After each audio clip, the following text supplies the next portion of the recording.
Hey Dirty Fam, come spend the day with me. So this is gonna be a longer video. I spent all day Friday getting my hair done in South Miami.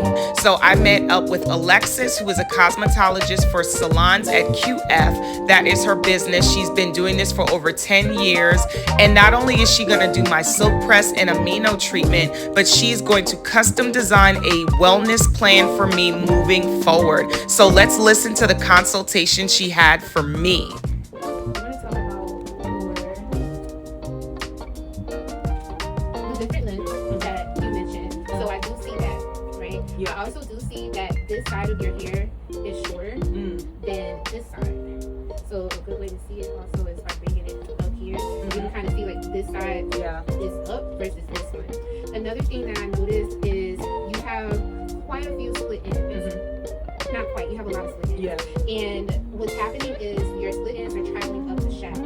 So since the split ends aren't getting taken all the way off, they continue to split and go up. Yeah. So I would like to know, like, what have you been experiencing? Because when you first came in, you were talking about like damage. So talk to me about like what you are noticing with your hair when you're styling or when you're washing. Yeah, when I wash it, it's obviously really curly, and if I wear it in its curly state, I put a lot of gel in it. Okay. And when I comb through it, I notice like the shedding, and I'm wondering if some of that is not just the shedding, but actually me breaking my ends off. And then especially when I wear it straight, I say straight, like when I slick it back into a bun, I'm putting a lot of I put cream and a little bit of oils and gel to get it wet enough to slick back into a bun, and I use that Demon brush, and I think I see a lot of the hair in that brush, and I think because I'm constantly manipulating it, I might be breaking it while I'm doing it. So I could be causing some of that. Yeah, it definitely sounds like a part of that is mechanical damage, but I think also is your hair needs attention, and we need to give it what it's asking for. Okay. So the biggest reason why I cut hair when it's straight is because straight hair can't tell you no lies. Right. Like curly hair can deceive you, especially like you have finer hair, you have hair like me. So when my hair is naturally curly, it looks so full and voluminous, but when it's straight, you see just how like kind of like flat it is, right? So it's the same thing for the ends. So what it sounds like is a part of that breakage. I don't doubt that it's mechanical, but especially seeing your ends now, it's definitely a breakage that's being, it's like a manifestation of not getting those ends cut off. Okay. And even if you got a cut before, like you said you got it in August, she probably didn't get everything off. So when you don't get everything off and you're taking off, like let's say, if I use this as a demonstration, right? So if your split ends has traveled all the way up to here, right? But the person only takes this off, you still have splitting right here, right? So since this part is still splitting, it's going to continue to go up and up and up. And what a split end is literally like your hair strand splitting in half.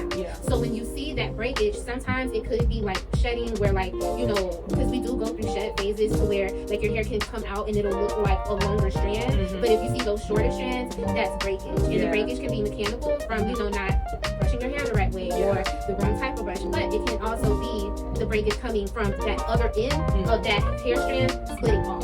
So with that being said, I would love to go and take off everything that needs to be taken off, so we can kind of just rip the band-aid off. Okay. With doing that, you are going to see an improvement in that breakage. I do want to ask, do you have any like concerns or questions or any observations as far as like the health of your hair when you think about like hydration and moisture? Like, how does your hair feel to you? Like, it seems like my hair likes water, like it wants water. Yeah. Okay. Yeah. So why do you say that you think your hair wants water? Because, and I don't know if it's because of what I put in it, but like when I wash it, it dries pretty quickly, and then it gets dry really fast, and then it starts to get really frizzy. But I don't know if that's connected, or like even when I put gel in my hair, it just seems like it's drier than it would. Like the gel is kind of keeping the moisture, but if it wasn't, like it's just so it's, I don't know if that's the right thing that I'm saying, but it just seems like it wants more water, and it looks better when I constantly wet it. Yeah, but it doesn't stay wet long. Yeah, so it's drying fast. It dries really fast. So when you are wearing your hair out, how do you dry your hair? Air dry. I always air dry. Yeah, okay. So all of that is interconnected. And I'm so glad that I asked that question. So number one, typically when your hair receives moisture really well, but it also loses it, that's categorized as high porosity. So with high porosity hair, it can receive it, but it can't keep it in because the shaft of your hair, I kind of go like this. So like if you think of like, if you look at an actual cuticle of hair, when it's raised, it's like little like scales. Like the scale, they're like up like this. We want it down. Okay. Because when it's down, it can seal in the hydration, the moisture, so it's not losing it, right? So like for instance, when I use the steam at the shampoo bowl, I steam it for a few reasons, but a lot of the times it's to raise the cuticle so I can insert the hydration from the shampoo. I can take off, you know, the layers of product builds up and all of those things. Okay. So you being high porosity, you don't necessarily need the steam. I like to do it because it's cute and stuff like that. It's very cute. Make me feel good. Yeah, see, but like in the scientific terms, you don't need that because you can receive it, but we need to lock it in, right? So when you are air drying your hair, you're not sealing your cuticle because there are several ways to seal your cuticle, but one of the best ones is control. So a lot of the times with us in the natural community, we are taught like, heat is bad, stay away from heat, we don't want heat damage. Right. But heat is a tool to seal in all of the things that you need, right? If you're doing it correctly. So even with like a flat iron, right? Somebody can go in with a flat iron on 460 degrees in one pass, and you could probably see heat damage. Versus, I might go in with 3 passes, but I'm using 410, and I know like how to manipulate and how to use the tool to where it's being conducive to what we want, right?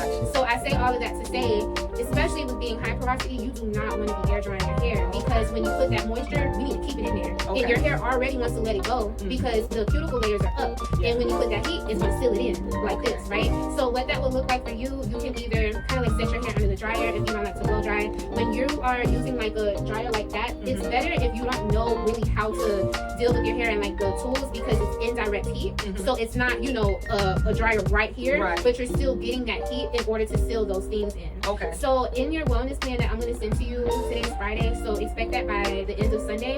I'm going to tell you like how to even layer products, or when you are deep conditioning at home, how long to stay under the dryer and things like that, especially like tailoring to high porosity hair because it is very different from high to low to medium porosity. So ideally I would love to get you to the normal range, which is medium porosity, but if we like are incorporating the heat and your hair is going to respond better, sometimes that's just your hair nature, but I can try to get it over to where I want it to be within reason, because your hair is going to do what it want to do at the end of the day. But we're trying to train it, like how we talked about earlier, to do what we want it to do. And that's going to be with consistency with your appointments, and then with the control of heat, and just doing the things to take your hair from one side of the spectrum to the other. Okay, so yeah, that's why you're noticing that you feel like your hair like likes the hydration, but then it's also losing it. So does that provide some clarification? It does. It makes a lot of sense. So definitely, I would say like for your follow-up appointments, I would love to do a hydration treatment. You don't really need protein, and I don't really think like you're going to need a series of treatments in order to get your hair to what I need it to be at, which is great news. It's really good. So your hair really responded well to the treatment, because usually like if somebody's hair is like just really resistant, right after I flat iron, it'll start just pooping up immediately. So it's I had to, you know, you need to do what I need to do. But she's listening. So that's good. She is listening. All right. So definitely, like, I'm gonna show you what I'm seeing in your hair, right? So I can't show you too much in the back because you can't pull it out too much. But like, if I want you to pay attention to when I'm raising the hair up, how many hairs, if you can see. I just had a white background, but like the hair that's kind of like sticking out as we go up, right? And then even as you look at the hair, like if we're pulling it all up, you can see how your hair is more dense at the roots. Let me pull up the hair. You can see how your hair is more dense at the roots versus here, right? So it kind of just like gets a little bit more sparse up in there, right? So me looking at your ends, and you can quite literally see like it looks like little bulbs. You can't see that, but it looks like little black bulbs everywhere, and that's kind of starting to stop. I would say like right here. So this is about how much length that I would take off in order to address those split ends. And when I cut on the exterior and also on the interior as well. So considering that you have traveling split ends that have traveled up, I can't just do a 0 degree cut that would not give you layer. So I'm saying this because when you first came, I know that you want to get your hair to kind of just to be even all around, but in order to do that and have your hair grow out healthily, and get that length retention, we're going to have to start with some layers so we just get that damage off. And then once your hair starts to grow in, at least it has a healthy foundation, right? Because everyone hair grows, everybody. Our hair grows at different rates, but your hair is going to grow. So when you say like, I want my hair to grow, what you're really saying is you want length retention. And in order to retain that length, we have to stop with the split ends. Because if you do have split ends, it's going to break off. So if your hair grows an inch, but your hair is breaking 2 inches, you think your hair not growing because it actually looks shorter. You know what I'm saying? So in order for us to see the progress of what we're working for, we have to essentially go in and take all of that off so we have a clean slate. Which means that for now, you are going to have some layers, just like the minimal that I can do. So it's not really like for the aesthetics. I want it to look good, obviously, but I'm not going to go in and cut more than I have to. I'm literally just going to go in and take off the split ends. But since you have more split ends, like about, it's probably like maybe 1.5 inches, that cut is going to look more like a layered cut now. And then as your hair grows out, and then we are keeping up with the trims, then those cuts won't have to be dramatic. So eventually we will get to the point to where it's not as layered, but it is going to take time. Does that make sense? Yes. Okay, so as far as maintenance with your trims, I like to do it every time that you come back for this foundational treatment, the amino treatment. So that really varies just on your lifestyle too, how often you're sweating, and just like the condition that we're starting off with now. So like I said, typically it's 8 to 12 weeks. You might need it in 8, or you might be able to stretch it to 12. I'll be able to tell you when I think it's time for your next treatment based off of like your maintenance. And you know, I can tell like how your hair is responding, and you'll also tell me like, okay, my hair is starting to sweat out by the end of the week. It's time for a new one. You know what I'm saying? And then at that time, then we'll go into the trim again. So just how we're going to be regular with the hair care treatments, we're going to be also regular with your trims, and that's how you're going to be able to achieve your goal of healthier, fuller, and longer hair that you are seeing progress. And now you actually see like, oh, my hair is growing because the hair that's coming in and the hair that's right here is all staying on your head. So I'm going to start cutting. I do want to ask, because I also want you to be comfortable. Do you have any reservations as far as what I want to cut? Like, do you have any constraints for me or anything that you would feel possibly uncomfortable with? No, because I want it to grow. And stay.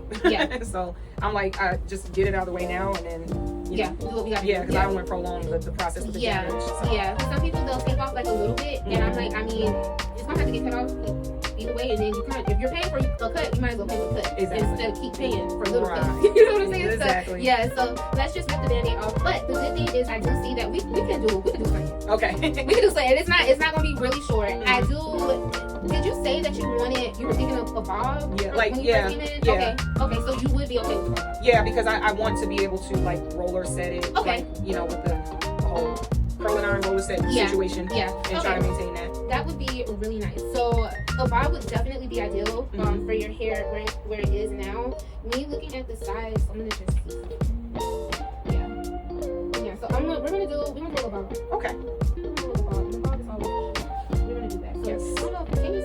I can't pull it up too much, but you just see how like it looks straggly, and then this part is thinner, and then that part is So all of this has to come off. So this will look like me doing some layers up in here. And the good thing is that when your hair is straight with the layers, it is going to give you more volume and more fullness. So you are going to see that like your hair kind of just moves a little more versus right now it kind of just looks flat. But once we add those layers, you're going to see like, oh wow, like my hair looks healthier. You know what I'm saying? So I'm excited about this. That's actually the look I want too, because I like that old school bob look that's a little bit like big hair. So you do? So when I roller set it, the layers will help, like, because the layers that I want are the layers you're talking about. Just not the ones around my face, but like I want that bob look. But so we here. Okay, good. So I appreciate that. Good. All right, so I'm gonna start cutting, and then after I finish cutting, I'm gonna curl you. And then you have 2 options. So either after I curl, you can leave with it with those tight curls, and then you let it do its own thing, or I can do like the silk wrap where you sit under the dryer, so it doesn't look as tight to your head. But the caveat to that is just your curls not gonna last as long because we're like loosening them out now. You know what I'm saying? So just think on that while I cut. And then once we get to that point, then you can tell me what you want to do. Okay. All right. So I'm gonna turn you around. Oh wait, do you want to stop? Or do you want to record me cutting? Actually, I'll keep it. Okay. So can you take the last one? Actually, let me put this shape on.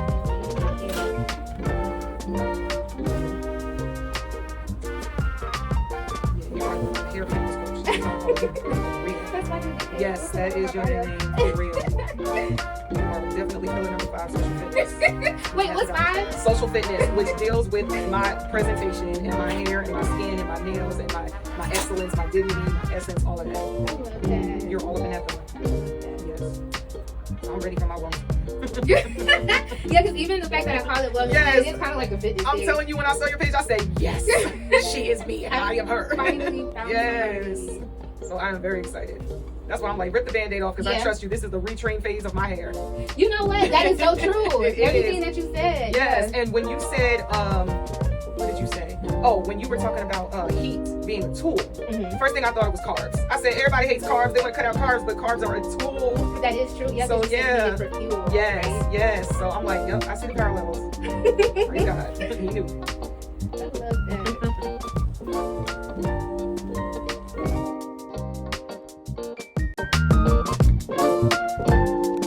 So here you'll see her cutting my hair, which is so necessary. It was such an amazing experience just watching her work and get all of those dead ends chopped off so that I can start fresh, like she said. So I am just so blessed that I have somebody that can take care of my hair and basically develop a fitness plan for my hair the same way I develop fitness plans for my clients. It's just so important that you deal with an expert in these different areas that actually know what they're doing so that they can get you to the next level instead of trying to figure it out all on your own. So I am so thankful that Alexis is in my life now and that she is going to get my hair back to a healthy state. Okay, are you okay with this part? Or do you want Yes. it more over? That's okay? Yeah, I think this looks good. Okay. Alright, so I'm gonna curl. I'm gonna do like Yeah, that whole swoop thing. yeah. Yep. Okay. You already know. Good.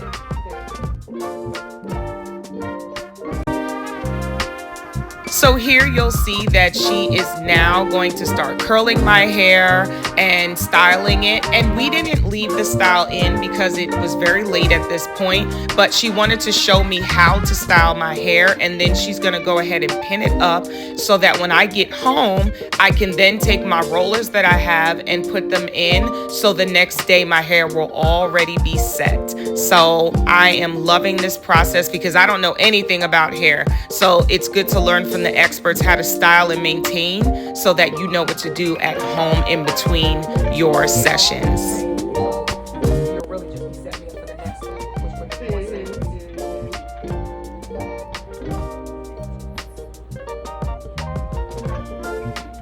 Yeah, I have these.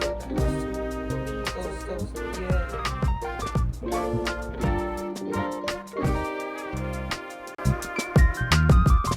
So here you can see my hair is nice and pinned up so that she can have me ready for travel.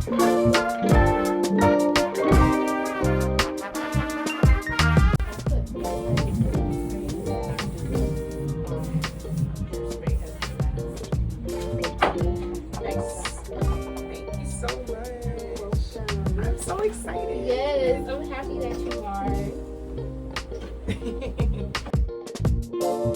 So now I have put the rollers in my hair, and this is on the following Sunday where I am taking my rollers down. Now, the first day I had a little bit of trouble styling it, so this is day 1 where I'm trying to figure it out, but it looked good enough for church, so I'm happy about that. And then throughout the days after, you'll see that I continue to work on it, like figuring out what works best for me, where to place the rollers, and my hair is slowly looking better over time. You know your girl don't know how to do hair, so it is a process, but I will continue to keep y'all updated as I learn how to style my hair in between sessions. But thank you so much, Alexis. I love it.